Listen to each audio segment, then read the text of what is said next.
특히 노년에 우리가 지켜야 할 테크가 있다고 합니다. 요거를 망치면 건강을 다 망칠 수가 있고요. 요 테크에 성공을 하면 나이가 들어서도 살이 결코 찌지 않고 요요를 피할 수 있는 그런 아주 좋은 방법이라고 하거든요. 자, 오늘 지긋지긋한 요요의 악순환을 끊을 수 있는 땡땡 테크. 자, 그것이 궁금하시다면 오늘도 채널 고정. 네. 얼굴이 왜 이래? 그새 요요 현상 오나?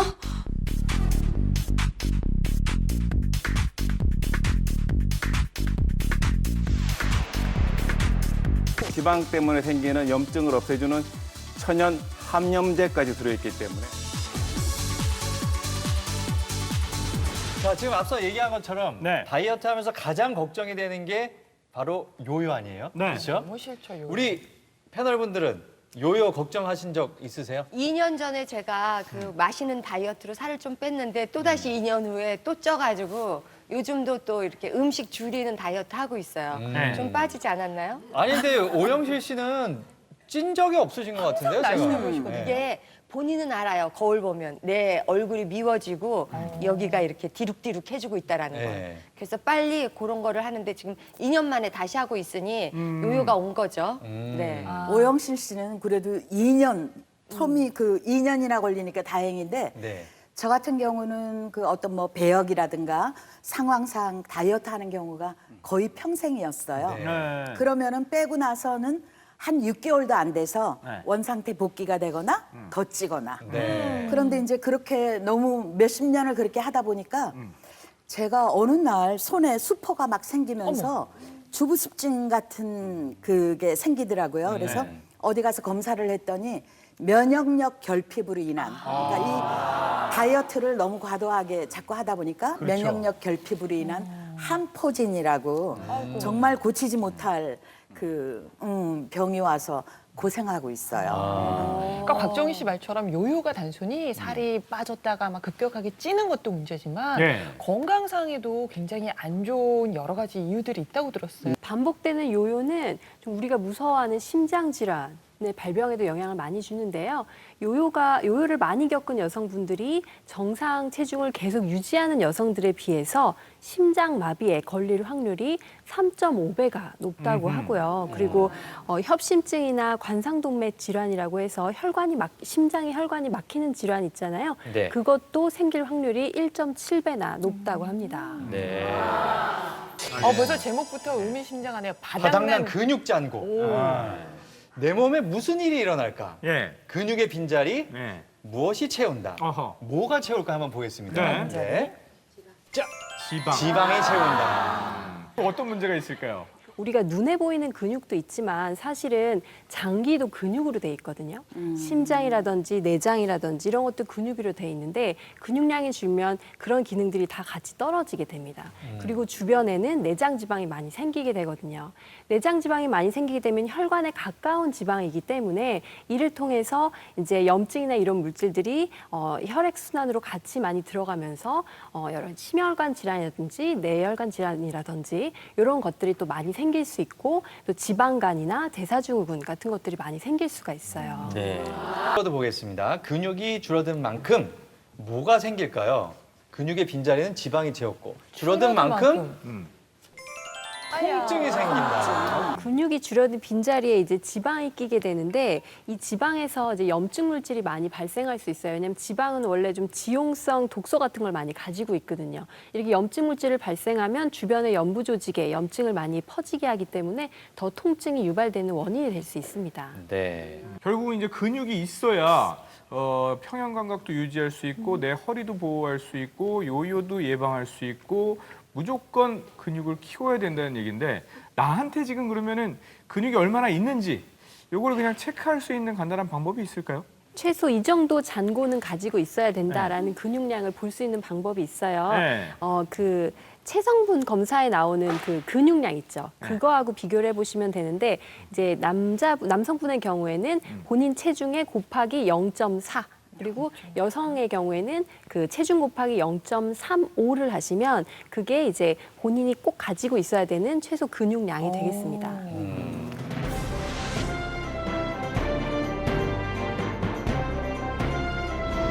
안녕하십니까. 특종 건강 뉴스 박찬민입니다. 건강에 치명적인 요요. 이 요요가 근육 부족뿐만 아니라 잘못된 다이어트 습관으로도 생긴다고 해서 충격을 주고 있는데요. 자, 그렇다면 요요를 부르는 이 잘못된 다이어트법은 무엇이 있는지 알아보기 위해서 저희가 특파원을 급파했습니다. 최기한 특파원 나와주시죠. 네, 급파된 최기환 특파원입니다. 제가 나와 있는 이곳은요, 나 다시 예전 몸무게로 돌아가지 않으리입니다. 이곳에는 다이어트 3인방이 계시는데 다이어트를 어떤 식으로 하시냐면 절대 내 인생에 요요는 없다라고 주장하는 다이어트 달인 3인방입니다. 자, 이분들은 어떤 방법을 갖고 계시는지 한 분씩 만나볼까요?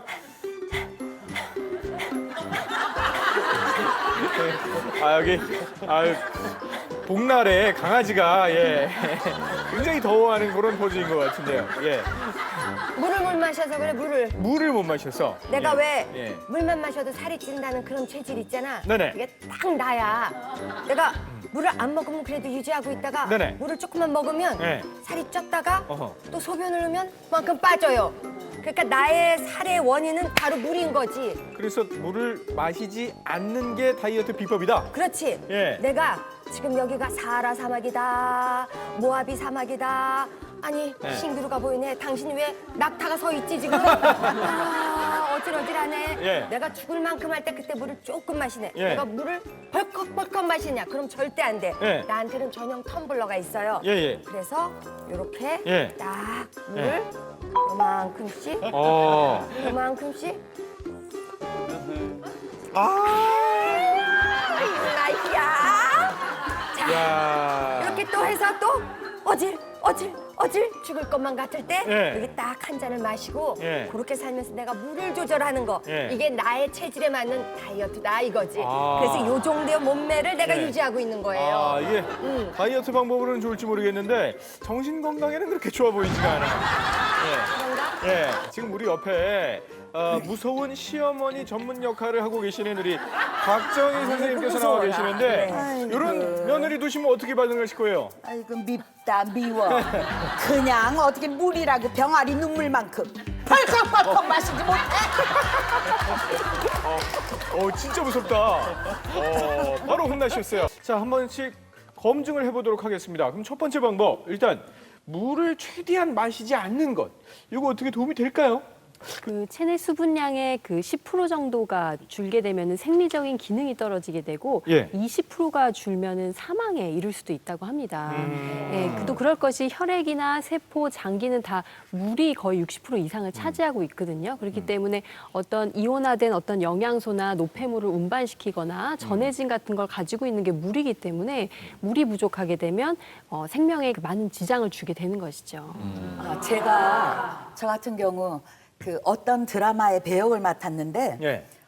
감독님께서 저를 보고 살이 쪘다고 네. 일주일 동안 살을 빼라고 하시는 거예요. 어허. 그래서 하루에 딱 2번, 11시에서 12시 사이에 밥 3숟갈, 그다음에 5시 정도에 밥 3숟갈, 예. 그다음에 물도 아까 말씀하셨듯이 먹으면 살찐다고 해서 그냥 한 모금씩 네. 그렇게 먹고 한 달 정도 됐는데 예. 8kg가 빠졌더라고요. 그래서 저는 이제 다이어트에 참 성공을 했다 이런 생각을 했는데 어느 날 막 극심한 통증이 와가지고 제가 기어가서 겨우 119에다가 전화를 해갖고 나 지금 다 죽어간다고 해서 이제 119에 의해서 병원으로 옮겨졌는데 그게 그러니까 과도한 다이어트와 물 섭취가 안 되다 보니까 제가 그러니까 담석증이 생긴 거예요. 그때 그 순간에는 그게 얼마나 통증이 심했든지 살고 싶지 않은 정도의 그런 고통이었거든요. 그러니까 물의 중요성을 제가 너무 몰랐던 것 같아요. 네.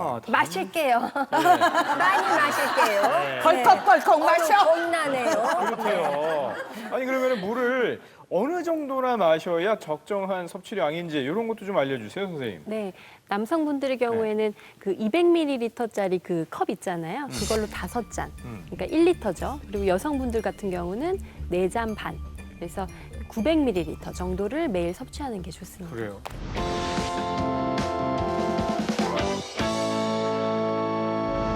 자, 이번에는 다이어트에도 성공하고 요요도 막을 수 있는 한약재 두 번째입니다. 정체가 무엇이길래 맛있으면서 떫은가요? 바로 여기에 나와 있는 것이 풋사과인데요. 네. 네. 보시면 아시겠지만 아울이나 매실같이 굉장히 사이즈가 좀 작잖아요. 덜 익은 사과라는 뜻인데요. 크기는 한 4cm 이하 그리고 무게는 4g 정도 이하가 되는 사과를 말하는 거거든요. 근데 요 풋사과 안에 아까 천연 항염제 폴리페놀이 들어있다 그러셨는데 폴리페놀이 어떻게 좋은 거예요, 우리 몸에? 네, 다이어트 할 때 가장 많이 빼시고 싶은 부위가 뱃살이잖아요. 그죠? 근데 뱃살을 보면은 바깥쪽에 잡히는 피하 지방도 있지만 안에 있는 내장 지방도 있거든요. 이 내장 지방과 뱃살의 가장 큰 문제는 우리 몸속에 염증을 많이 만들어낸다는 것입니다. 몸에 그 염증 물질 같은 게 많이 생기면은 어떤 그 영향을 미치나요? 네, 염증 물질들이 이제 혈관을 타고 전신을 돌게 되면은 각 장기와 세포에 영향을 주게 되는데요. 먼저 세포의 기능을 떨어뜨리고 면역력을 굉장히 저하시킬 수도 있게 됩니다. 그리고 그에 따라서 심혈관이나 뇌혈관 질환, 당뇨, 암까지 좀 유발할 수 있는 여러 가지 많은 질병의 원인이 이 바로 염증. 그리고 염증이 계속적으로 될 때를 만성염증이라고 하는데 이 만성염증이 결국 큰 질환의 원인이 되는 것이죠. 네. 그래서 이러한 염증 물질을 줄이기 위해서는 이제 항산화 물질을 많이 섭취를 해야 되는데 그게 바로 이 풋사과에 들어있는 폴리페놀인 것입니다. 들어보니까 지방도 빼주고 또 요요에서 탈출도 시켜줄 수 있는 정말로 좋은 것 같은데 이걸 얼마 정도 먹어야지 효과가 있는 거예요? 네, 풋사과 속에 있는 폴리페놀은 하루에 약 600mg 정도 섭취하는 게 좋거든요. 풋사과 한 개가 아니고 보통 풋사과 40개를 먹어야지 섭취할 수 있는 양입니다. 그래서 이 많은 양을 한 번에 다 먹기가 쉽지 않고 또 떫은 맛이 나기 때문에 이거를 다 드시기보다는 좀 농축되어 있는 폴리페놀을 활용하시는 것도 한 방법일 수 있을 것 같습니다. 네.